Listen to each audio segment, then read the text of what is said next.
In this tutorial, we're going to show you how you can create multiple YouTube channels under one Google account. If you do find this video tutorial helpful, don't forget to like the video and subscribe for more videos just like this. And remember, if you do have any questions, don't hesitate to ask in the comments below and we can help you out further.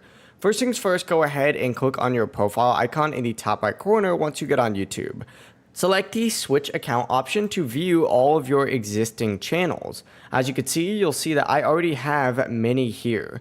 To create another, simply go ahead and click on that profile icon again and select your channel. And then tap this customize channel option to open up a page that looks something like this. Find the settings tab on this page and find the channel option here, and then go to advanced settings and scroll all the way down until you see the option that says manage your YouTube account.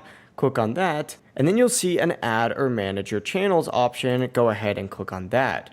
From here, you're going to see every single one of your channels. You simply need to go ahead and click create a channel just like so. It's going to bring you up with a page like this. You have to just select a picture, add your name, add your handle, and then once you're ready, click create channel and you're good to go. It really is as simple as that. If you do have any questions, don't hesitate to ask us down in the comment section below. And remember to like and subscribe for even more videos like this. Have a great day.